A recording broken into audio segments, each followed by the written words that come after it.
పూర్వకంగా దేవునికి మన ప్రభువుకును స్తుతులు స్తోత్రాలు చెల్లించుకుందాం. హల్లెలూయా హల్లెలూయా, స్తోత్రం స్తోత్రం స్తోత్రం. సర్వోన్నతుడ దేవానికి స్తోత్రములు స్తోత్రములు స్తోత్రములు స్తోత్రములు. జీవము కలిగినటువంటి దేవానికి స్తుతి స్తోత్రములు స్తోత్రాలు. హల్లెలూయా, దేవానికి స్తోత్రం స్తోత్రం స్తోత్రం. నైనా 2024 సంవత్సరంలో నైనా 11 మాసాలు మా జీవితంలో ముందుకు నైనా కొనసాగడానికి నీ యొక్క అద్భుతమైనటువంటి నీ శక్తిని తోడుగా ఉంచి కాపాడినటువంటి నైనా మీకు స్తోత్రాలు. యేసు ప్రభు ద్వారా మాకు కలిగిన భాగ్యమును బట్టి మేము స్తుతిస్తున్నామయ్యా, మీ స్తోత్రాలు.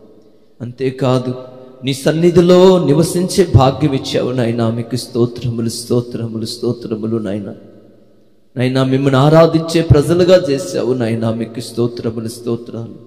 పరిశుద్ధ జనముగా ఉండడానికి నైనా నువ్వు కోరుకున్నటువంటి నీ ప్రజల మధ్యలో నేను నిన్ను ఆరాధించడానికి సహాయం చేస్తున్నందుకు మీకు స్తోత్రములు స్తోత్రములు స్తోత్రం. మా ప్రియ తండ్రి, మీ కృతజ్ఞతలు స్తోత్రములు స్తోత్రములు. జీవం కలిగిన నాయన ఆత్మ సహాయమును ఆత్మ బలమును కృపను తోడుగా ఉంచి బలపరిచి ముందుకు నడిపించున్నందుకై మీకు స్తోత్రములు స్తోత్రములు. నైనా నీ ప్రజలు ఆయా ప్రాంతంలో నుంచి వచ్చి మిమ్మల్ని ఆరాధించడానికి ప్రయాసపడి వచ్చారయ్యా. నీ బిడ్డలను బలపరచండి, నీ ఆత్మతో నింపండి అయ్యా, మీకు స్తోత్రములు స్తోత్రం స్తోత్రం. ఎవరు బలహీనులు కాకుండా, ఎవరునైనా ఎలాంటి బలహీనతల్లో చిక్కుకోకుండా తమ హృదయమును ఆత్మను తండ్రి మీ చేతుల్లో నైనా మీ సన్నిధిలో మీ చేతులకు అప్పగించుకుంటూ మిమ్మల్ని ఆరాధించే శక్తిని కృపను బిడ్డలకు దయచేయండి అయ్యా, మీకు స్తోత్రములు స్తోత్రం. నైనా మీకు కృతజ్ఞతలు చెల్లించుకుంటున్నాం. నైనా మేము ఇశ్రాయేలులతో సహపౌరులుగా ఉండడానికి మీరు నైనా కృప దయచేయించినందుకై మీకు స్తోత్రములు స్తోత్రం. వాగ్దానానికి నిబంధనలకు మమ్మలను అర్హులుగా చేస్తున్నందుకై నైనా మమ్మల్ని ఇంత గొప్పగా మీరు మీ ప్రజల కొరకే ప్రత్యేకించుకుంటున్నందుకై మీకు స్తోత్రములు స్తోత్రములు తండ్రి. నైనా భూమి మీద మీ నామమును స్తుతించే భాగ్యమును కలిగినందుకై మిమ్మల్ని స్తుతిస్తూ నేను సంఘముగా చేరుకునే భాగ్యమును ఇచ్చినందుకై ప్రభు పేరిట మీ కృతజ్ఞతలు స్తోత్రాలు చెల్లించుకుంటున్నాం. అందరిని అంతటా జ్ఞాపకం చేసుకోండి నాయన. అందరూ పరిశుద్ధాత్మతో నింపబడి కృతజ్ఞతా హృదయము గలవారై ఇంతకాలము కాపాడి సంరక్షించి పోషించి భద్రపరిచి మరొక నూతన మాసాన్ని జీవితంలో దయచేసినందుకై నీకు స్తోత్రములు చెల్లించుకునే భాగ్యము ప్రతి బిడ్డకును మాకును అందరికీ సంఘమునకు దయచేయమని యేసు ప్రభు నామమున ప్రార్థన చేసి స్తుతించి వేడుకుంటున్నాము తండ్రి. ఆమేన్ ఆమేన్. హల్లెలూయా. మంచిది. సమయంలో మనం కీర్తన భాగంలో నుంచి మనం 2వ కీర్తనను చదువుతాము. బైబిల్లో ఉన్నటువంటి వాళ్ళందరూ కూడా మీ యొక్క హృదయపూర్వకమైనటువంటి కృతజ్ఞతా స్తుతి దేవునికి చెల్లించడానికి ఈ కీర్తన భాగాన్ని మనం చదువుతాము. కీర్తన భాగంలో నుంచి 2వ కీర్తనను ఉత్తర పత్తుత్తరముగా మనం చదువుతాం. అన్యజనులు ఎలా అల్లరి రేపుచున్నారు, జనులు ఏల వ్యర్థమైన దానిని తలంచుచున్నవి.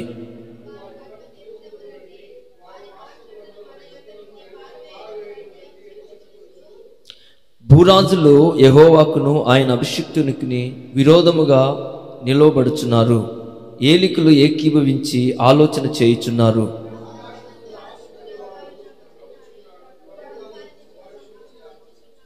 ఆయన ఉగ్రుడై వారితో పలుకును, ప్రచండ కోపము చేత వారిని తల్లడింపజేయును.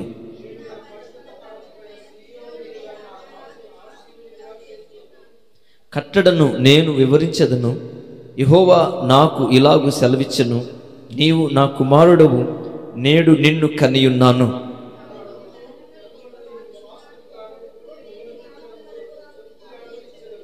ఇనుప దండముతో నీవు వారిని నలగొట్టెదువు, కుండను పగలగొట్టినట్టు వారిని ముక్క చెక్కలుగా పగలగొట్టెదువు.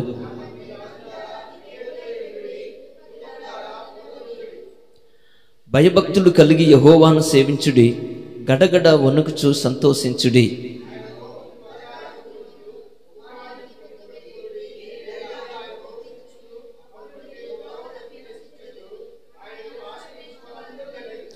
అందరూ కలిసి నాతో ఈ మాట చెప్పండి. ఆయనను ఆశ్రయించు వారందరూ ధన్యులు. హల్లెలూయా. మంచిది, కూర్చోండి.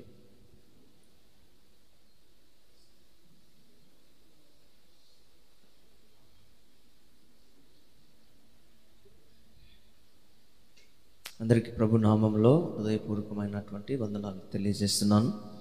ఈ సమయంలో మనం దేవుని వాక్యాన్ని కొద్ది నిమిషాలు మనం జ్ఞాపకం చేసుకుంటాము.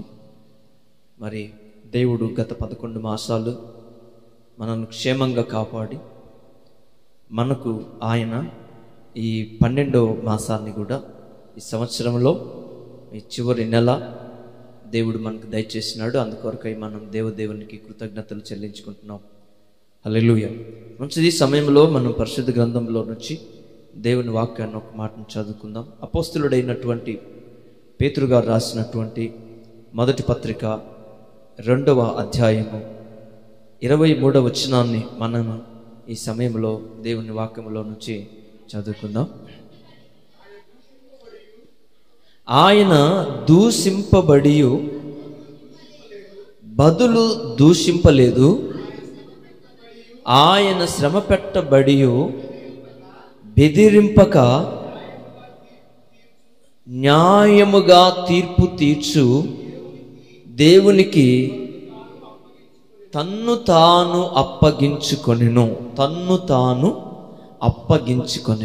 సో ఈరోజు మనం మరి చెప్పుకోబోతున్న ప్రాముఖ్యమైనటువంటి వాక్యం యొక్క అంశం ఏంటంటే అప్పగించుకొనడం, తన్ను తాను అప్పగించుకోవడం. ఎందుకంటే ప్రియులారా, లోకంలో మనం చూసినప్పుడు ప్రజలు వాళ్ళకు నచ్చిన వాటికి వాళ్ళను అప్పగించుకోవడం మనం చూస్తుంటాం. ఎవరికి ఇష్టమైన వాటికి, ఎవరు కోరుకున్నటువంటి వాటికి వాళ్ళు తమకు తాముగానే వాళ్ళు అప్పగించుకోవడం మనం లోకంలో చూస్తూ ఉంటాం. సో అయితే ఇక్కడ మనకు దేవుని దాసుడైనటువంటి ఈ దైవజనుడు తెలియజేసేది ఏంటంటే, ఈ 2వ అధ్యాయంలో యేసు ప్రభువారిని గూర్చి ఆయన తెలియజేస్తున్నాడు. న్యాయముగా తీర్పు తీర్చు దేవునికి తన్ను తాను అప్పగించుకున్నాడు యేసు ప్రభువారు. ఆయన అప్పగించుకోవడానికి గల కారణం ఏంటంటే, దేవుడు న్యాయవంతుడు అనేది ఇక్కడ మనం గుర్తించుకోవాలి. యేసు ప్రభు దేవుని ఏమని చెప్తున్నాడంటే, దేవుడు న్యాయవంతుడు అని చెప్తున్నాడు. మనం ఇది గుర్తుపెట్టుకోవాలి. ఏదైనా సరే, మన పరిస్థితులు ఎలా ఉన్నా సరే, మనం ఎలాంటి పరిస్థితుల్లో ఉన్నప్పటికీ మనం గుర్తించాల్సింది ఏంటంటే, దేవుడు న్యాయవంతుడు, మన పక్షాన ఆయన న్యాయం తీరుస్తాడు. ఒకవేళ మనకు అన్యాయమైన పనులు జరగవచ్చు, అన్యాయంగా మనల్ని ఎవరైనా దూషించవచ్చు, ఒకవేళ ఎలాంటి పరిస్థితులు మనకు ఎదురవచ్చు. అయినప్పటికీ మనం ఎవరూ కూడా తొందరపడి మనం ఏ తప్పు చేయలేదు, మనం నీతిమంతులం అని మనము జనాల మధ్యలోనికి వెళ్ళి మనల్ని కనబరుచుకోవడానికి మనం ప్రయత్నించాల్సిన అవసరం ఏమీ లేదు. సో ఎవరైనా మనల్ని అనొచ్చు, మీరేమంత నీతిమంతులా, మంచి వాళ్ళ అని అన్నప్పుడు మనం ఏదో నీతిమంతులుగా కనబడాలని చెప్పేసి వాళ్ళ మధ్యలోనికి వెళ్ళి మనల్ని ఎంత గొప్ప చేసుకోవాల్సిన అవసరం లేదు. మనము యేసు ప్రభు ఎలాగైతే న్యాయముగా తీర్పు తీర్చేటువంటి దేవునికి తను తాను అర్పించుకున్నాడో, ఇది ఎందుకు అర్పించుకున్నాడు అని అంటే, దేవుడు న్యాయముగా తీర్పు తీర్చేవాడు. ఆయనకు అప్పగించుకుంటే మిగతాది ఏం చేయాలో ఆయన చేస్తాడు. ఆయనకు అప్పగించుకున్నాడు ఆయన. తర్వాత నెక్స్ట్ ఏం చేయాలో న్యాయంగా అప్పగించుకున్నాడు. ఆయన శిలువ మరణానికి యేసు ప్రభు తను అప్పగించుకుంటే ఏం చేశాడు? మృతులలో నుండి యేసు ప్రభును 3వ దినాన ఆయన లేపాడు. ఆమేన్, హల్లెలూయా.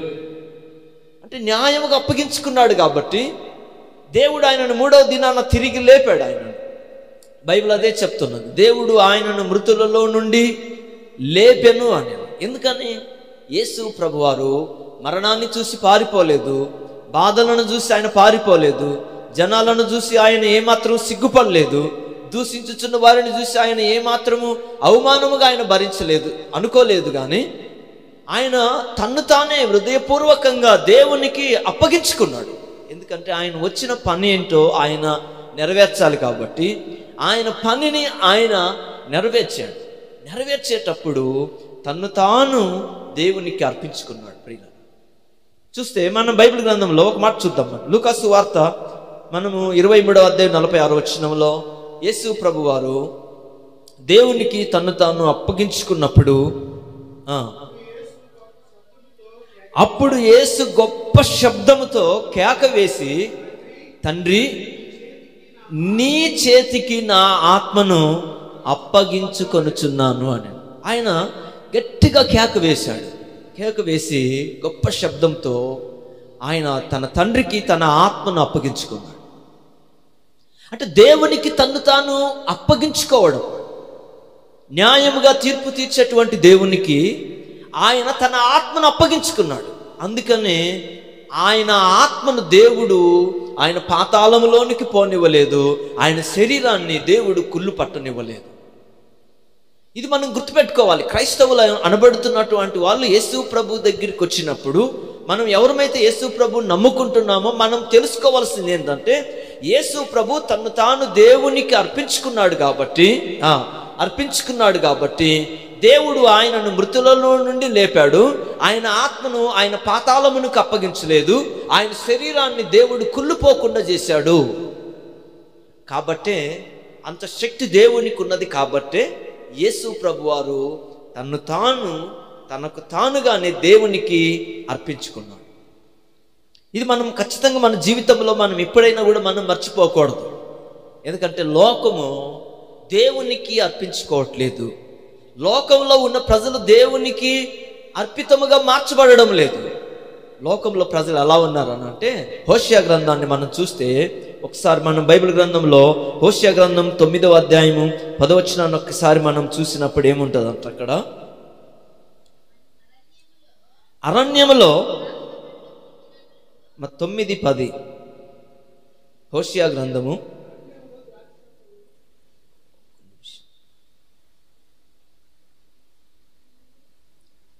హోషేయ 9:10 చదవండి. నాకు దొరికిరి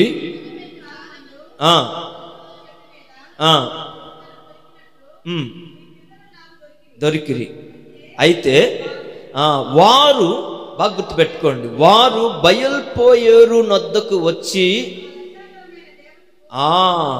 లజ్జాకరమైనటువంటి దేవతకు తమను తాము అప్పగించుకునేది. ఎవరికి అప్పగించుకోవాలి? వాళ్ళు దేవునికి వాళ్ళను వాళ్ళు అప్పగించుకోవాలి, అంతేనా? ఎందుకనంటే వీళ్ళు ఎలా దొరికారంటే, అరణ్యములో ద్రాక్ష పండ్లు దొరికినట్లు ఇశ్రాయేలు వారు దేవునికి దొరికారు. సో అంటే ఈ లోకం అనే అరణ్యాన్ని దేవుడు చూస్తే, ఈ లోకం అనే అరణ్యములో ఎక్కడ చూసినా, ఏ వైపు చూసినా అంతా పాపము, అపవిత్రత, లజ్జాకరమైనటువంటి పనులు చేస్తున్నటువంటి ప్రజల మధ్యలో, లోకంలో ఇశ్రాయేలు దేవునికి ఎలా ఉన్నది అనంటే, ఎలా దొరికిందనంటే, అరణ్యములో ద్రాక్ష పండ్లు దొరికినట్లు. అసలు అరణ్యములో ద్రాక్ష పండ్లు దొరకవు, చాలా కష్టము. అట్లా వీళ్ళు దేవునికి అలా దొరికారంట.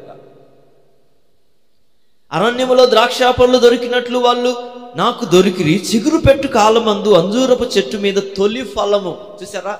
ఇంకా ఇప్పుడు చిగురు పెట్టే కాలం వచ్చింది అనుకోండి, చెట్లన్నీ చిగురు పెడతా ఉంటాయి. అంజూరపు చెట్లు చిగురు పెడుతున్నటువంటి కాలంలో ముందుగా వచ్చినటువంటి ఆ యొక్క ఫలము, తొలి ఫలం ఉంటుంది, ముందుగా వచ్చినటువంటిది. ఆ సీజన్ వస్తుంది, ఈలోగా చిగురు పెడతా ఉంటాయి ఈ చెట్లు. చిగురు పెట్టి ఆ తర్వాత పూత పెట్టి ఆ తర్వాత పిందెలు వచ్చి తర్వాత ఫలాలు వస్తాయి. కానీ అంతకు ముందే చిగురు పెడుతున్న కాలంలోనే ముందుగానే కొన్ని ఫలాలు ప్రథమ ఫలముగా ఆ చెట్టుకు వచ్చినట్లు దేవునికి, లోకంలో ఇశ్రాయేలు అలాగూ దేవునికి దొరికిందంట. అబ్రహాము అలా దొరికాడు దేవునికి. అబ్రహామును దేవుడు చూసి, లోకంలో నుంచి దేవుడు మనుషులందరినీ చూస్తే ఎక్కడైనా ప్రజలు మంచి వాళ్ళు కనపడతారేమో, దైవభక్తి గలవారు కనపడతారేమో, దేవునికి లోబడే వాళ్ళు కనపడతారేమో, దేవునికి తనకు ఇష్టమైనటువంటి వాళ్ళు కనబడతారేమో అని దేవుడు లోకమంతా చూస్తే ఎట్లా అరణ్యంలో ద్రాక్ష పళ్ళు దొరికినట్లు, చిగురు పెట్టు కాలమున ప్రథమ ఫలముగా దాని యొక్క అంజూరపు చెట్టుకు ఆ ప్రథమ ఫలము దొరికినట్లు దేవునికి వాళ్ళు దొరికారు. అందుకని దేవుడు వాళ్ళను కోరుకొని ఏర్పాటు చేసుకుంటే వాళ్ళు ఏం చేశారు? దేవునికి వాళ్ళు తమను తాము అప్పగించుకోకుండా దేవుడు వాళ్ళని విడిపించి తీసుకొస్తున్నటువంటి కాలంలో లజ్జాకరమైనటువంటి, అంటే సిగ్గుపడాల్సినటువంటి హేయమైనటువంటి దేవతలకు వాళ్ళను వాళ్ళు అప్పగించుకున్నారు. ఇది మనం గుర్తుపెట్టుకోవాలి. అప్పగించుకునేటప్పుడు ఒక మనిషి తన జీవితాన్ని అప్పగించుకునేటప్పుడు ఆలోచించుకోవాలి. కానీ వాళ్ళు ఆలోచించుకున్నారా? వాళ్ళు ఆలోచించుకోలేదు. ఎక్కడి నుంచి దేవుడు విడిపించాడు? ఏ పాపములో నుంచి విడిపించాడు? ఏ అపవిత్రమైనటువంటి కార్యములలో నుంచి విడిపించాడు? దాస్యం అనే కాడి కింద నుంచి వాళ్ళని విడిపించాడు దేవుడు. కానీ వాళ్ళు బయలుదేరి వచ్చిన తర్వాత వాళ్ళు లజ్జాకరమైనటువంటి దేవతను వాళ్ళు ఏర్పాటు చేసుకొని దానికి తమ్మును తాము అప్పగించుకున్నారు. ఎట్లా అప్పగించుకున్నారంట? ఒకడు ఒక దానిని మోహించినప్పుడు దానికి లోబడినట్లు వీళ్ళు వెళ్ళి ఈ యొక్క దేవతకు లోబడ్డారంట. అంటే ఒక వ్యక్తి ఎప్పుడైతే ఒక వ్యక్తి ఎట్లాంటి మనం గుర్తుపెట్టచ్చు. సంసోనుని మనం చూడొచ్చు. సంసోన్ ఏం చేశాడు? దెలీలాను మోహించి అనే మాటను మనం బైబిల్లో చూస్తాం. సంసోన్ ఏం చేశాడు? దెలీలాను మోహించాడు. మోహించి తనకు తానుగానే అర్పించుకున్నాడు. ఎవరికి? దెలీలాకు అర్పించుకున్నాడు. దెలీలా ఆయనను ఆ యొక్క ఫిలిష్తీయుల చేతికి అప్పగించేంతగా సంసోను దెలీలా యొక్క మోహంలోకి వెళ్ళిపోయి దేవుని కొరకు తను పుట్టాడని దేవుని కొరకు బ్రతకవలసినటువంటి సంసోను ఇప్పుడు దేవుని కొరకు కాకుండా దెలీలా చేతిలోకి వెళ్ళి దెలీలా చెప్పినట్లుగా దెలీలా యొక్క మోహములో నిలబడిపోయాడు. అట్లా ఇశ్రాయేలీలు కూడా అంట ఒక స్త్రీని ఒక పురుషుడు ఒక ఆమెను మోహించినట్లుగా మోహించి తను తానే ఆ యొక్క స్త్రీకి అప్పగించుకున్నట్లుగా ఇశ్రాయేలీలు అంట ఆ యొక్క దేవతకు అర్పించుకున్నారు. సో వాళ్ళకు పెద్ద సమయం కూడా లేదు చెప్పాలంటే. వాళ్ళకి ఎంత కాలం ఉంది? వాళ్ళకు అసలు ఎంత కాలం నుంచి తెలుసు ఈ లజ్జాకరమైన దేవత వాళ్ళకి? చెప్పండి. వాళ్ళు అరణ్యంలో నుంచి వస్తున్నారు, మార్గంలో ఎవరెవరో పరిచయం అవుతున్నారు. అప్పుడప్పుడే పరిచయం అయ్యే వాళ్ళు వీళ్ళకు ఏమి నేర్పుతారు? వీళ్ళు ఎన్ని చూసుంటారు వాళ్ళ దగ్గర? ఆ దేవతలను గురించి ఎన్ని తెలుసుకొని ఉంటారు? వాళ్ళు ఎంత శక్తి గలవారు? వాళ్ళకున్న మహిమలేంటి? వాళ్ళకున్న ప్రభావం ఏంటి? వాళ్ళు ఏం చేయగలుగుతారు? ఆ దేవతలకు ఉన్నటువంటి ఆ యొక్క శక్తి అంటే వీళ్ళు గ్రహించాలనా లేదా? ఇప్పుడు ఒక దేవతనైనా దేవుణ్ణైనా ఒక మనిషి తన జీవితంలో ఎవరైనా ఎంచుకోవాలనుకుంటే అసలు ఆ దేవునికి ఉన్నటువంటి మహిమలేంటి? ఆయనకున్నటువంటి శక్తులేంటి? ఆయన మనకి ఏం చేయగలుగుతాడు? ఈ సృష్టిలో ఆయనకున్నటువంటి బలం ఏంటి? ఆయనకున్న ఆధిక్యం ఏంటి? ఆయన వీటన్నిటి మీద ఇంత అధికారం కలిగి ఉన్నాడు కాబట్టి ఈ దేవుణ్ణి మన జీవితంలో మనం కానీ ఆరాధించగలిగితే ఈ దేవుడు మనకి ఈ రీతిగా మనకు సహాయపడగలుగుతాడు అన్నటువంటి ఆలోచన ఉంటేనే కదా మనం ఆ దేవతనైనా దేవుణ్ణైనా మనం ఎంచుకోవాల్సింది, దానిని కోరుకోవాల్సింది. నిజమేనా కాదా? పచ్చని చెట్టు కింద లేకపోతే ఎత్తైనటువంటి ఆ యొక్క అక్కడక్కడ కొండల మీద ఏర్పాటు చేసినటువంటి ఆ యొక్క బలిపీఠాలకు అక్కడ ఏర్పాటు చేసినటువంటి ఆ యొక్క విగ్రహాలకు వెళ్ళి ఒక మనిషి సాగిల పడుతున్నాడు అంటే అసలు మీరు ఎప్పుడైనా గమనించారా? విగ్రహారాధన చేసిన వాళ్ళు మీలో ఎవరైనా ఉంటే ఎప్పుడైనా విగ్రహారాధన చేసినప్పుడు మీరు పూజించినటువంటి ఆ యొక్క దేవతలను గురించి కానీ దేవుళ్ళను గురించి కానీ మీరు ఎప్పుడైనా తెలుసుకున్నారా? తెలుసుకునే వాటిని అనుసరించారా? వాటికి సాగిల పడ్డారా? ఏమీ లేదు. తెలుసుకోకుండానే అసలు ఏ ఆలోచన లేకుండానే ఈరోజు ఏమీ తెలియకుండానే మీరు చాలా మందిని అడిగితే లోకంలో చెప్పే మాట ఏంటంటే ఇవన్నీ మనకి ఎందుకండి? మన పెద్దోళ్ళు పూజించారు, మనము పూజిస్తున్నాం. అంటే పెద్దోళ్ళు పూజిస్తే మనము పిల్లోళ్ళం కూడా అదే పూజించాలని ఉందా? మరి పెద్దోళ్ళు అప్పుడెప్పుడు వాళ్ళు నానా ఇబ్బందులు పడ్డారు, నడిచిపోయారు, గోసులు పెట్టుకున్నారు. మరి నువ్వు ఇలా ప్యాంట్ వేస్తున్నావు, సూటు బూటు వేసేసి ఉద్యోగాలు చేస్తున్నావు, బైకుల మీద తిరుగుతున్నావు, విమానాలలోకి వెళ్తున్నావు, ఎక్కడెక్కడో తిరుగుతున్నావు. మరి పెద్దోళ్ళు మరి వాళ్ళు ఏదో చేశారని చెప్పి వాళ్ళలాగానే ఉంటున్నారా ఇప్పుడు? అసలు ఏంటి? అసలు వీళ్ళ యొక్క పరిస్థితులు ఏంటి గమనించట్లేదు. ఇశ్రాయేలీలు కొద్ది రోజుల్లో ఏమి నేర్చుకుంటారు ఆ దేవతల దగ్గర? అయినా కూడా ఆ దేవతలను ఎంత మోహించారంటే ఆయన ఏమంటున్నాడు? ఒకడు ఒక దానిని మోహించినట్లు మోహించి దానికి లోబడ్డారు అని అన్నాడు. ఎంత అసహ్యకరమైనటువంటి పరిస్థితి. అసలు అప్పగించుకోవాల్సింది ఎవరిని? ఐగుప్తు దేశంలో నుంచి విడిపించిన దేవునికి అప్పగించుకోవాలి. ఎవరికి అప్పగించుకోవాలి? దాసమనే కాడి కింద నుండి విడిపించిన దేవునికి అప్పగించుకోవాలి. ఆయనను స్తుతించాలి, ఆయనకు సాగిల పడాలి. కానీ ఇప్పుడు ఏమి తెలియని చెయ్యలేనటువంటి ఆ లజ్జాకరమైనటువంటి దేవతకు సాగిల పడడం అనేది ఎంత సిగ్గుచేటు. అందుకే ప్రవక్త అన్నాడు, వీళ్ళకు సిగ్గైనా రావాలి, ఇప్పటికైనా బుద్ధి లేదు. వాళ్ళు ఆనాడు అరణ్యంలో నుంచి బయలుదేరి వచ్చినప్పుడు ఆ అపవిత్రమైనటువంటి లజ్జాకరమైనటువంటి హేయమైనటువంటి ఆ దేవతను ఆరాధించి దేవునికి కోపం తెప్పించినట్టే ఇప్పటికీ వీళ్ళు ఇంకా అదే పనులు చేస్తున్నారు. వాళ్ళ పిల్లలు కొన్ని వందల సంవత్సరాలు గడిచినాయి, అయినా కూడా వీళ్ళలో ఇంకా మార్పు రావట్లేదు. అయినా ఇంకా వీళ్ళు అలాంటి అపవిత్రమైనటువంటి హేయమైనటువంటి వాటిని కోరుకుంటున్నారు. కాబట్టి అలా కోరుకోకూడదు కనుక వాళ్ళు అప్పగించుకున్నారని ఆయన తెలియజేస్తున్నారు. ఇంకొక విషయం ఏంటంటే, దేవుని బిడ్డలారా, ఇప్పుడు మనం గుర్తించాల్సింది ఏంటంటే, ఎఫెసీయులకు రాసినటువంటి పత్రిక 4వ అధ్యాయం 19 వచనాన్ని మనం ఒకసారి చూద్దాం. 4:19 ఎఫెసీయులకు రాసినటువంటి పత్రిక. వారు సిగ్గులేని వారై ఉండి నానా విధములైన చూసారా, నానా విధములైనటువంటి అపవిత్రతకు అత్యాశతో జరిగించుటకు తమ్మును తామే కాముకత్వమునకు అప్పగించుకొనుచున్నారు. సిగ్గు లేనటువంటి వాళ్ళు చేసే పని ఏంటంట? చెప్పండి. సిగ్గు లేనటువంటి వాళ్ళు చేసే పని ఏంటంట? అత్యాశతో తమ్మును తామే కామానికి అప్పగించుకుంటారు. తమ్మును తామే. కామము అన్నిటికంటే ప్రమాదం ఏంటంటే నేటి ప్రపంచంలో కామం. అంతమంది ఏ వయసులో ఉన్న వాళ్ళనైనా పాడు చేయగలిగింది ఏంటంటే కామకత్వం. కామకత్వం అసలు ఇది మానవ ప్రపంచంలో నేడు ఉన్నటువంటి ప్రపంచం మొత్తాన్ని పట్టి పీడిస్తున్నటువంటి అపవిత్రమైనటువంటి సాతాను క్రియలలో బలమైనటువంటి ఒక ఆయుధం ఏంటంటే కామకత్వం. సో దీని చేత లోకం ఏమైపోయిందంటే సిగ్గు లేని వారిగా మార్చబడ్డారు. అంటే సిగ్గుంటే ఒక మనిషి తమను తామే ఆ యొక్క సిగ్గు లేనటువంటి ఆ కామ వికారమైనటువంటి శాస్త్రాలకు మనిషి అప్పగించుకుంటాడా? ఎవరైనా అప్పగించుకుంటారా? ఎవరు అప్పగించుకోరు. వయసుతో పని లేదు, చిన్న పెద్దని తేడా లేదు. కామముతో నింపబడి కళ్ళు నెత్తికెక్కి ఇవాళ నిజంగా బలిసిన గుర్రాలు సకిలించినట్లు తమ పొరుగు వాని భార్యను చూసి నవ్వుతూ వాళ్ళ మధ్యలో జీవిస్తున్నారు. ఏమంటే ఎంత సిగ్గులేని జీవితం ఇది చెప్పండి. బలిసిన గుర్రాలు సకిలించుతాయి అంటారు. బాగా కొన్ని గుర్రాలను పెంచితే ఆ గుర్రాలు ఏం చేస్తాయంటే బాగా తిండి పెట్టిన తర్వాత ఈ గుర్రాలు ఇంకా ఏం చేయాలో అర్థం కాక సకిలిస్తూ ఉంటాయి, ఇంకా అరుస్తూ ఉంటాయి. సో అలాగూ లోకం ఏమైపోయిందంటే ఈ గుర్రాలు సకిలించినట్లు మనుషులు కూడా తమ పొరుగు వాని భార్యను చూసి అలా సకిలించడం, నవ్వడం. దేనికి?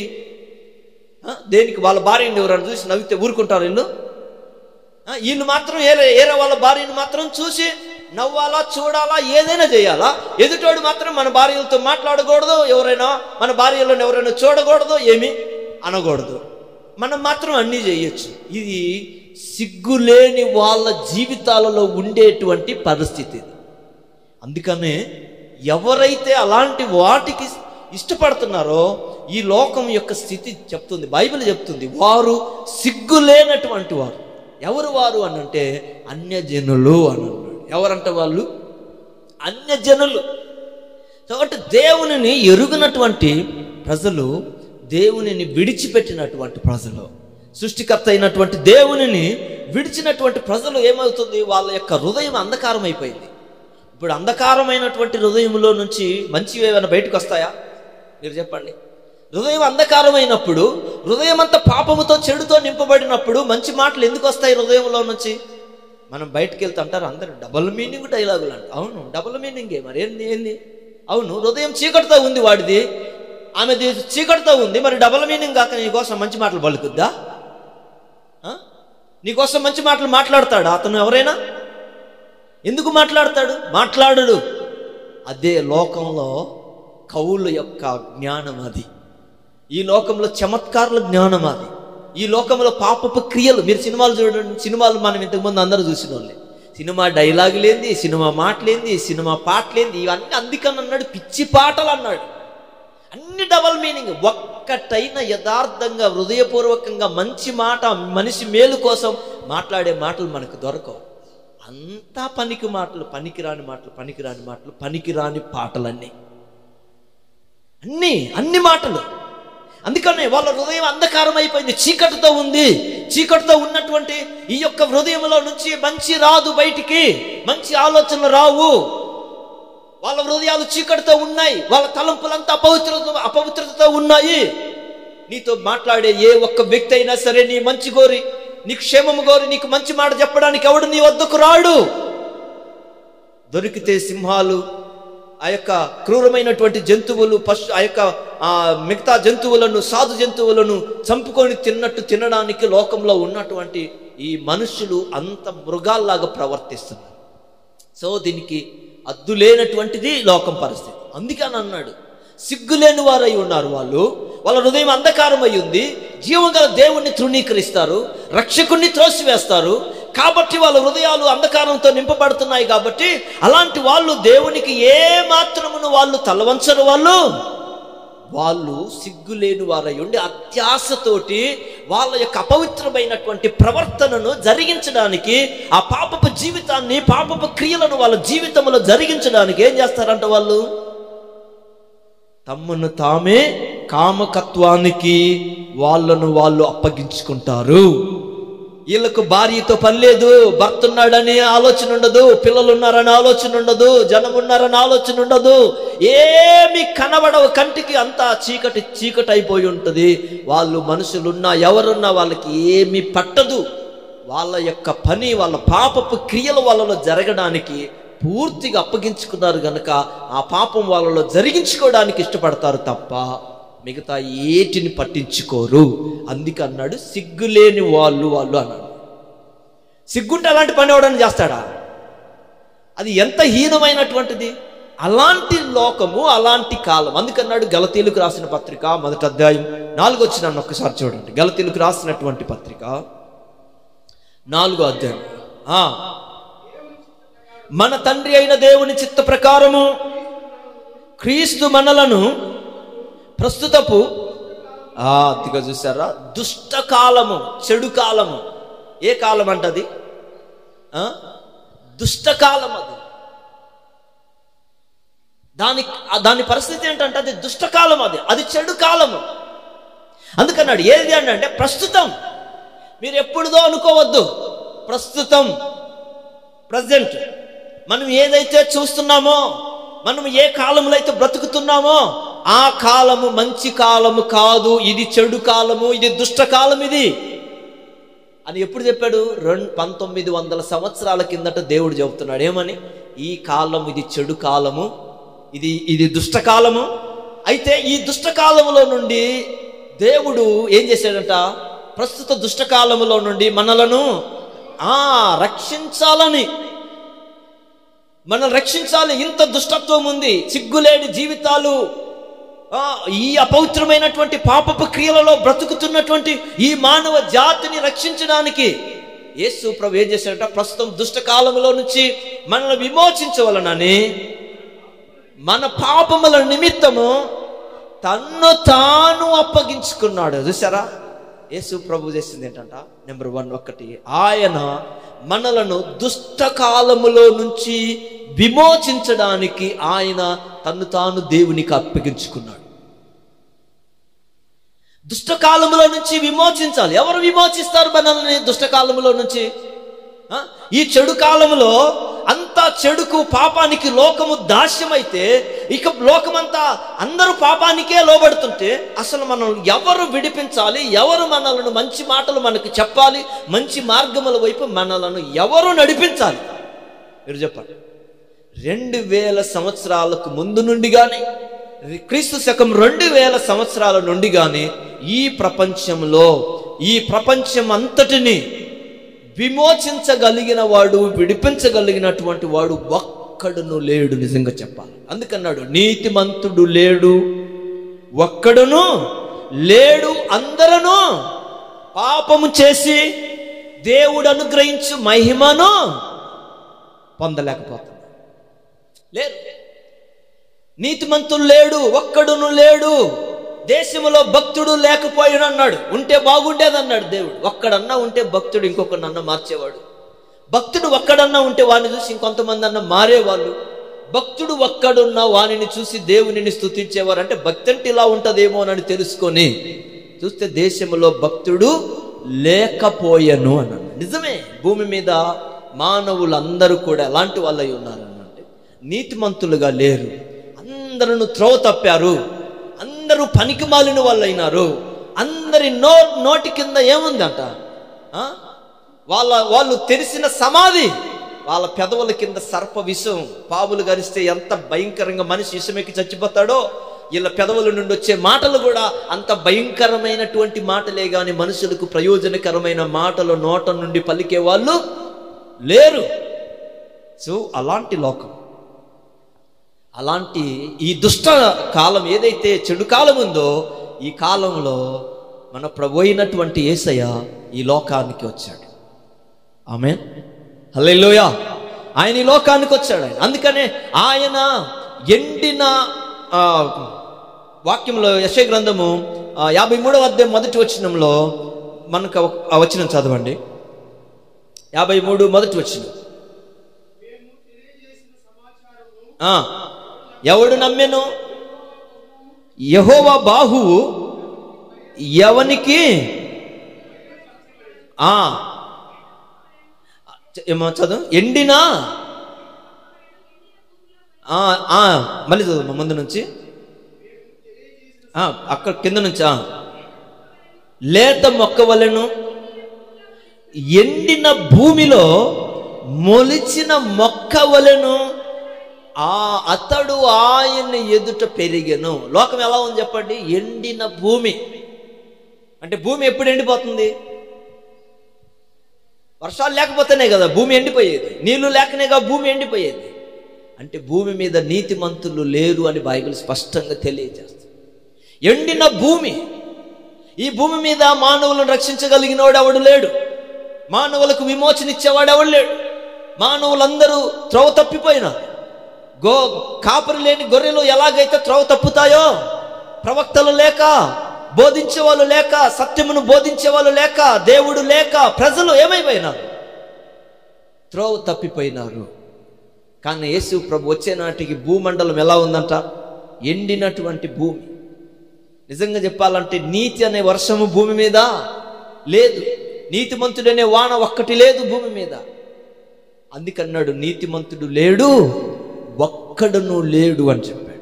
అలాంటి సమయంలో యేసు ప్రభు దుష్టకాలమున, చెడు కాలమున యేసు ప్రభు ఈ లోకమునకు యేసు ప్రభు వచ్చి ఉన్నాడు. అది మనం గుర్తుపెట్టుకోవాలి. వచ్చి ఆయన ఏం చేయాలనుకున్నాడంట?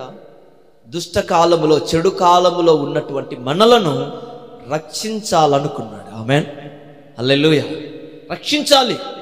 ఎందుకంటే రక్షకుడు ఆయనే. ఇంకా ఆయన తప్ప రక్షించడానికి భూమి మీద మనకి ఎవ్వరు కూడా రక్షకుడు లేడు.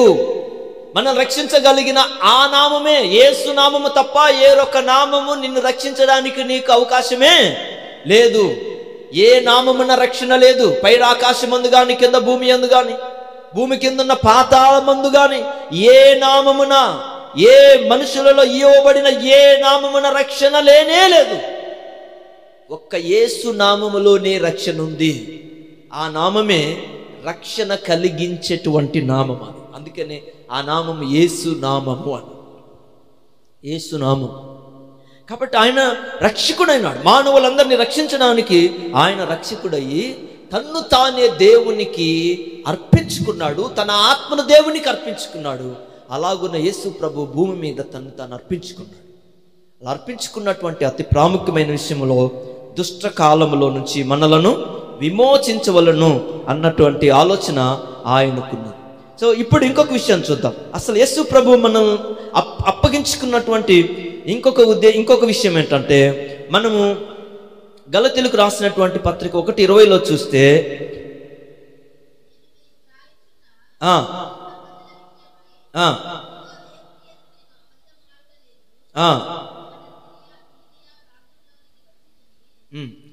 మస్ 2:20 చదువు సరే. సిలువ వేయబడి ఉన్నాను, జీవించుచున్నాడు. అది ఇప్పుడు నువ్వు గుర్తుపెట్టుకోండి. నేను ఇప్పుడు శరీరమందు జీవించుచున్న జీవితము నన్ను ప్రేమించి, యేసు ప్రభు మనల్ని దుష్టకాలంలో నుంచి విమోచించడమే కాదు, ఆయన మనలను ప్రేమించాడు. గుర్తుపెట్టుకోవాలి. ప్రభు నిన్ను ప్రేమించాడని నువ్వు మర్చిపోవద్దు. లోకం అందుకన్నాడు, ఒక దేవుని దాసుడు ఒక పాట రాశాడు. రాసన్నాడు, ధరణిలోని ప్రేమలన్నీయు స్థిరము కాదు కరిగిపోవును. యేసుక్రీస్తు కల్వరి ప్రేమ కడవరకు ఆదరించును. సో ధరణిలో ఈ భూమి మీద ఉన్న ప్రేమలన్నీ, అన్నదమ్ములు, అక్క చెల్లెళ్ళు, ఈ లోకములో ఉన్న బంధాలు, బంధుత్వాలు అన్నీ కూడా ఇవన్నీ క్షణికమైనవి. తల్లిదండ్రుల ప్రేమ, అన్నదమ్ముల ప్రేమ, లోకములో ఉన్న ప్రేమలన్నీ దీపం లాంటివి కొన్ని. అవునా? దానిలో ఉన్న నూనె అయిపోయిన తర్వాత ఏమవుతుంది? దీపము ఆరిపోతుంది. అది లోకంలో ఉన్న ప్రేమల పరిస్థితి. సో ధరణిలో ప్రేమలన్నీ అలాంటివే. కానీ యేసు ప్రభు యొక్క ప్రేమ మన కొరకు కలువరి శిలువకు ఎక్కినటువంటి ప్రేమ, మన కొరకు తన ప్రాణమును అర్పించడానికి వెనుదీయనటువంటి ప్రేమ. ఇంత ప్రేమ లోకంలో ఎవరు మనల్ని ప్రేమించలేరు. మన కొరకు మనం కూడా చనిపోం ఎప్పుడు కూడా. బైబిల్లో అపోస్తలుడైన పౌలు అన్నాడు, ఎవడును తన కొరకు, తన పాపముల కొరకు కూడా, అంటే నా పాపముల కొరకు నేను కూడా నా రక్తమును కార్చలేకపోయాను, కానీ నా పాపముల కొరకు యేసు ప్రభు తన రక్తమును కార్చాడు. నీ పాపముల కొరకు యేసు ప్రభు తన రక్తమును కార్చాడు. నీ పాపము కొరకు ఎప్పుడైనా నువ్వు నీ రక్తాన్ని కార్చడానికి ఎప్పుడైనా ఆలోచించావా? అవును, భూమి మీద నేను తప్పు చేశాను, పాపములో నేను బ్రతికాను, పాపములో జీవించాను, అయ్యో ఇంత పాపము చేసిన నన్ను నేను ఏమవుతాను చనిపోతే అనుకొని, ఇదిగో నా యొక్క పాపములు పోవడానికి నా రక్తాన్ని చిందించుకుంటానని చెప్పి ఎవడైనా తన రక్తాన్ని ఇవ్వగలిగిన వాళ్ళు ఎవరైనా ఉన్నా? చిందించగలిగిన వాళ్ళు, అంటే తమ ప్రాణాలు పోగొట్టుకోగలిగిన వాళ్ళు ఎవరైనా ఉన్నారా? కానీ యేసు ప్రభు మాత్రమే మనల్ని ప్రేమించాడు. ఆయన ప్రేమించాడు. ప్రేమించడంలో ప్రాముఖ్యమైన ఉద్దేశం ఏంటంటే, ఎఫెసీయులకు రాసినటువంటి పత్రిక 5వ అధ్యాయము మీరు చూడండి, ఒక మాటను 2వ వచనం ఒకసారి చదవండి. ఆయన మనల్ని ప్రేమించినటువంటి ప్రాముఖ్యమైన ఉద్దేశం ఏంటంటే, క్రీస్తు మిమ్మును ప్రేమించి, అదిగో చూసారా, పరిమళ వాసనగా ఉండుటకు. సో యేసు ప్రభు మనల్ని ప్రేమించింది ఎందుకనంటే, మనలను పరిమళ వాసనగా ఉండేటట్లు చేయడానికి. పరిమళ వాసన తెలుసుగా మీకు, అత్తరు, పర్ఫ్యూమ్ ఉంటాయి కొన్ని, మనం అక్కడక్కడికి వెళ్ళినప్పుడు చూస్తుంటాం, ఎంత సువాసన వస్తుంటాయి. అంటే మనుషుల యొక్క దుస్థితి చెడు వాసన, మనిషి జీవితం చెడు వాసన. అందుకన్నాడు మరణపు వాసన, తెరిసిన సమాధి యొక్క వాసన అన్నాడు మనిషి జీవితం. అంతేనా? మన మన యొక్క జీవితాలు ఎలాంటి అంట? మన జీవితాలు మరణపు వాసనతో కూడుకున్నటువంటి జీవితాలు మనవి. అంటే మరణించినప్పుడు మంచి వాసన వచ్చిద్దా, చెడు వాసన వచ్చిద్దా చెప్పండి? ఏమ్మా నాయపు చూడాలి మీరు, ఏ వాసన వచ్చింది? చెడు వాసన. ఎందుకంటే అందులో నుండి జీవం వెళ్ళిపోయింది కాబట్టి, ఇంకా శరీరం దేనికి పనికిరాదు కాబట్టి అది డిస్ట్రాయిడ్ అయిపోతుంది, అది పాడైపోతుంది, అది కుళ్ళిపోవడానికి సిద్ధమవుతుంది. అందుకని దాని నుంచి దుర్వాసన వచ్చింది. సో మనిషి యొక్క జీవితం పాపపు క్రియల చేత బంధించబడి, పాపము మనుషులను గాయాలు చేసి, ఆ గాయములలో నుండి ఇప్పుడు చెడు వాసన వచ్చేటట్టు చేసింది సాతాను. అందుకని యేసు ప్రభు ఏం చేయాలనుకున్నాడు అంటే, మనిషిలో దుర్వాసన ఉంది, మనిషి మరణపు వాసనతో నింపబడ్డాడు కనుక మనిషిని ఏం చేయాలనుకున్నాడు? ఆయన పరిమళ వాసనగా చేయాలనుకున్నాడు. ఆమేన్, హల్లెలూయా. ఎందుకంటే దేవునికి కావాల్సింది ఏంటంటే, మన దగ్గర సువాసన కలిగిన జీవితం దేవునికి కావాలి. నేను చెడు వాసనతో జీవిస్తాను, నాకు దేవుడు కావాలంటే దేవుడు నీ దగ్గరికి రాడు, నువ్వు దేవునితో ఉండలేవు. ఎవరమైనా సరే, నేనైనా నువ్వైనా ఎవరమైనా, మనలో ఏ దుర్వాసన లేకుండా, అంటే దుర్వాసన అంటే చెడు కార్యాలు, పాపపు క్రియలు లేకుండా మనం బ్రతికినప్పుడు మాత్రమే మనలో నుండి దేవునికి ఇష్టమైన ఇంపైన పరిమళ వాసన మనలో నుంచి వస్తుంది. యేసు ప్రభు మనల్ని పరిమళ వాసనగా చేయాలనుకున్నాడు. పరిమళ వాసన చేయాలనుకున్నాడు. లోకంలోకి మీద వీడు తాగుబోతాడని ఎవరు అనకూడదు, వీడు తిరిగిపోతాడని ఎవరు అనకూడదు, ఈమె గొడవాడేది తిట్టుబోతురాలని ఎవరు అనకూడదు. అంటే దేవుడు ఏం చేయాలనుకున్నాడు?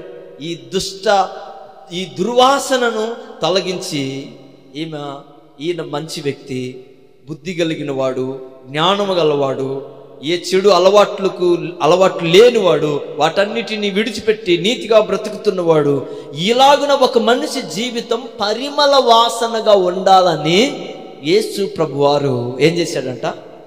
తన్ను తానే దేవునికి అర్పించుకున్నాడు. ఆమేన్. ఆయన అర్పించుకున్నటువంటి ప్రాముఖ్యమైన ఉద్దేశం ఏంటి? నెంబర్ 1, ఒకటి ఈ యొక్క చెడు కాలములో నుంచి మనలను విమోచించడానికి, మన పాపములలో నుంచి విమోచించి మనల్ని రక్షించడానికి. రెండవది ఏంటంటే మనలను ఆయన ప్రేమించాడు కాబట్టి అప్పగించుకున్నాడు. ఒకవేళ ఆయన మనల్ని ప్రేమించకపోయి ఉంటే అప్పగించుకోలేడు. ఎందుకంటే ప్రేమించిన వ్యక్తి గాయములు పొందుతాడు. ప్రేమ లేకుండా ఎవరైనా నీ కొరకు ఏదైనా ఇవ్వగలుగుతారా? ఏమ్మా చెప్పండి, ఎవరైనా చేయగలుగుతారా? ప్రేమ లేకుండా ఒక వ్యక్తి ఏదైనా చేయగలుగుతాడా, ఇవ్వగలుగుతాడా? మీరు చెప్పండి.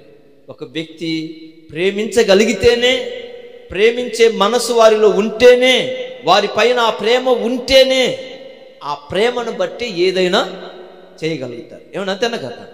లేదనుకోండి, మీకు నచ్చని మనుషులు వస్తే మీరు ఏదైనా ఇస్తారా? మీరు ఏదైనా చేయగలుగుతారా? వాళ్ళకి ఏదైనా వాళ్ళని పరామర్శించగలుగుతారా? వాళ్ళ స్థితిగతులు ఆలోచించగలుగుతారా? ఏం చేయలేదు.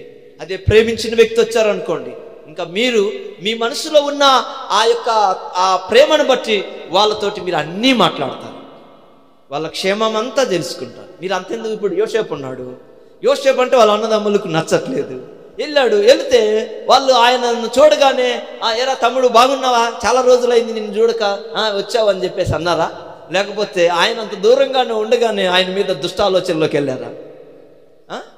చాలా దూరం ఉండగానే ఇంకా వస్తున్నటువంటి వ్యక్తి యోసేపు అని గ్రహించి ఆయన మీద చెడు ఆలోచనలోకి వెళ్ళిపోయినారు. అంటే కారణం ఏంటి? ద్వేషిస్తున్నాడుగా, వాళ్ళ ఆయనను ద్వేషిస్తున్నారు కాబట్టి ఆయన క్షేమాన్ని అడగలేకపోయినారు. కానీ యోసేపు అయితే మాత్రము వాళ్ళ అన్నదమ్ముల క్షేమాన్ని కోరుకున్నాడు కాబట్టి వాళ్ళని అడిగాడు. ఆయన వాళ్ళకు బయటపడకుండానే, నేను యోసేపునని చెప్పకుండానే అందరిని అడిగాడు. ఇంకా ఎవరన్నా ఉన్నారా మీ వాళ్ళు అని అడిగాడు. మీ నాన్న ఎట్లున్నాడు అంటే, మాకు నాన్న ఉన్నాడా, ఎలా ఉన్నాడు అన్నాడు. ఎందుకు అడిగాడు చెప్పండి? ప్రేమ. ఆయన మనసులో తండ్రి మీద ప్రేమ ఉన్నది, అన్నదమ్ముల మీద ప్రేమ ఉన్నది కాబట్టే, తన సహోదరుల మీద, తన కుటుంబం మీద ప్రేమ ఉన్నది కాబట్టే ప్రేమ సమాచారం అడిగాడు. కానీ యోసేపు మీద వాళ్ళకు ప్రేమ లేదు కాబట్టి ఆయన మీద దుష్ట ఆలోచనలు వాళ్ళు చేశారు. ఇదిగో గుర్తుపెట్టుకో, నీ జీవితంలో నువ్వు ఎప్పుడైనా సరే ఒకటే గుర్తుపెట్టుకో, లోకములో నిన్ను నన్ను అందరూ ద్వేషించిన వాళ్ళే, దూషించిన వాళ్ళే. కానీ ఒక్క యేసు ప్రభు ఒక్కడే మనలను ప్రేమించి మన దగ్గరికి వచ్చినవాడు. ఆయన మాత్రమే మనలను ప్రేమించిన వాడు, ఇంకనూ ప్రేమించుచున్నవాడు. మీరు చూడండి, కావాలంటే ప్రకటన గ్రంథం 1వ అధ్యాయం ఏముందంటే ఒక మాట, అక్కడ ప్రకటన గ్రంథము 1వ అధ్యాయంలో ఒక మాట చూద్దాం రండి. అందులో కూడా ఒక మాట 6వ వచనం చదువమ్మా. మనలను ప్రేమించుచు ప్రేమించేసి అంతటితో ప్రేమను ముగించేసుకున్నాడా? ప్రేమించిన వాడు ఇంకనూ ప్రేమిస్తున్నాడా? మీరు చెప్పండి.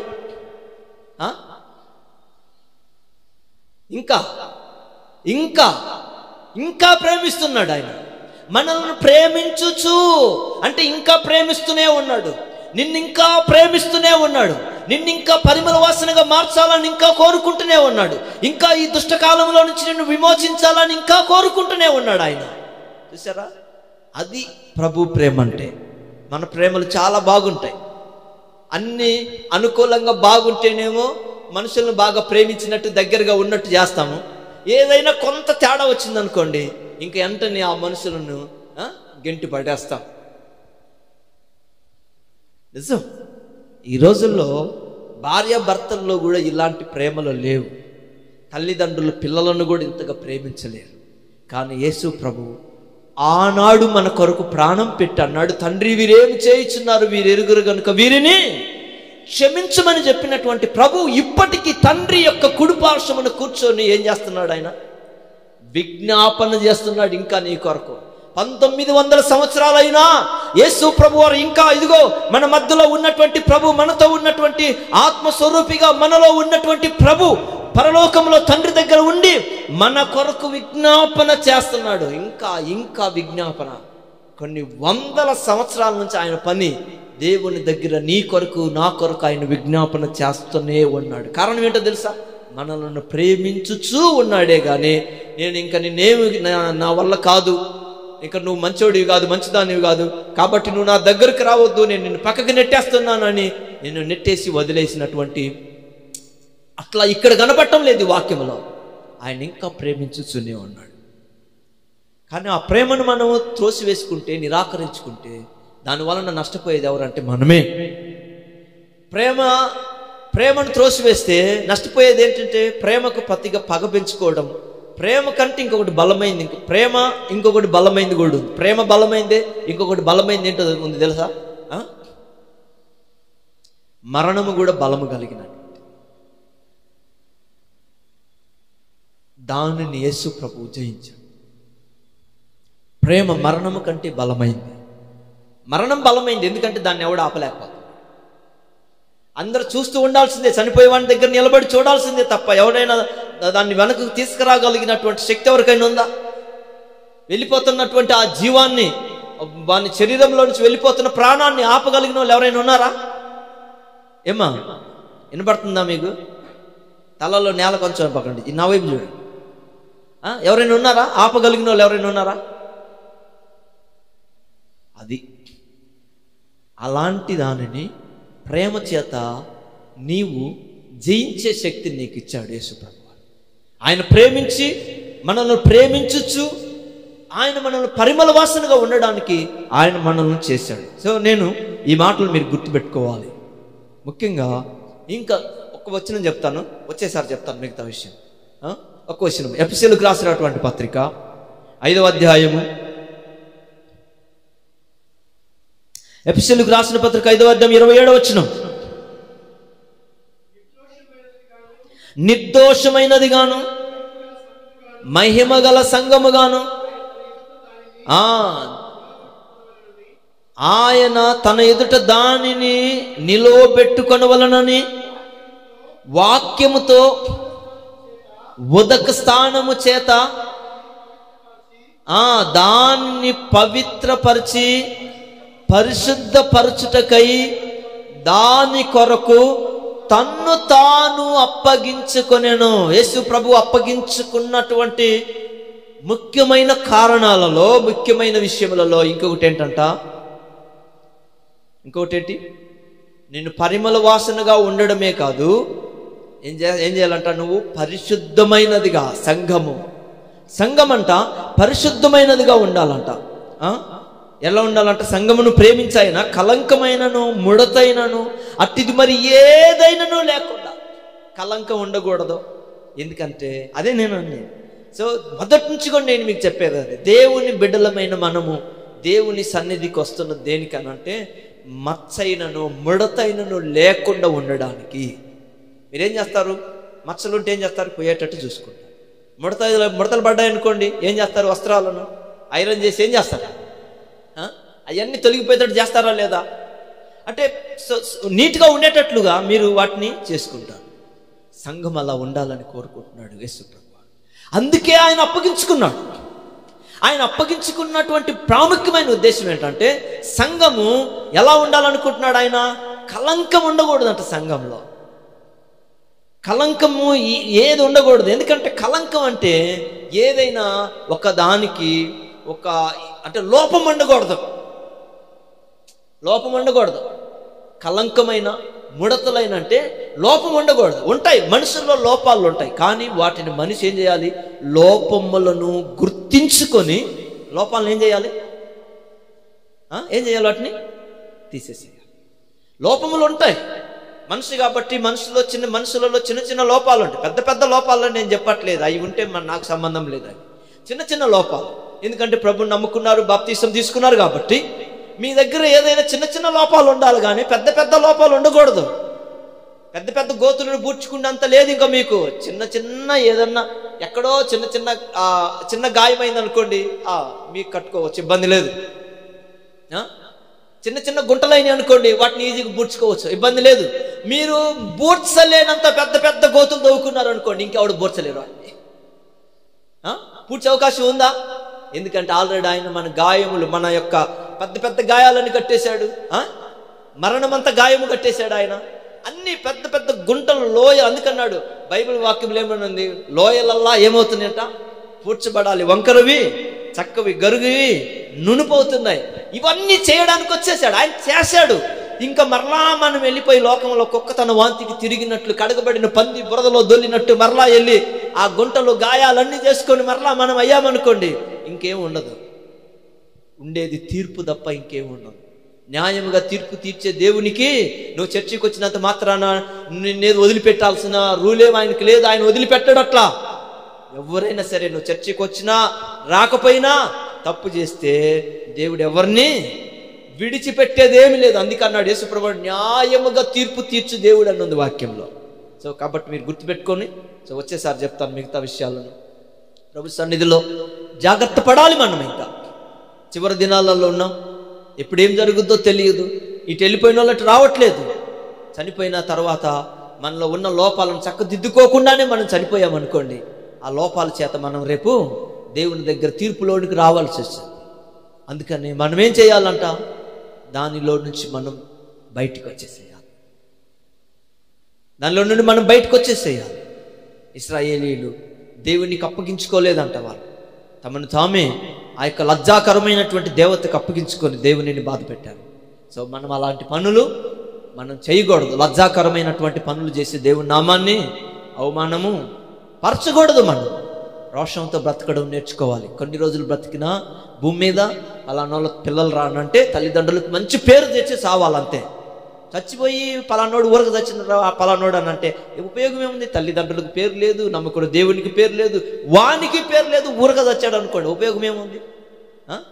అందుకని అన్నాడు, చచ్చిన సింహము కంటే బ్రతికిన కుక్క మేలు అన్నాడు.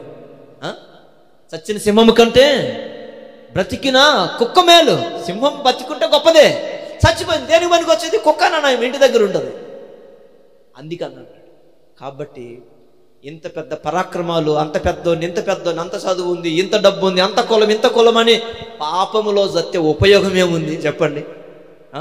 లోకంలో ఎన్నిక లేకపోయినా సరే దేవుని నమ్ముకొని నీతిగా మారిన జీవితమే గొప్ప జీవితం, దేవునికి మహిమ తెచ్చిపెట్టే జీవితం. అలా బ్రతకడం నేర్చుకోవాలి.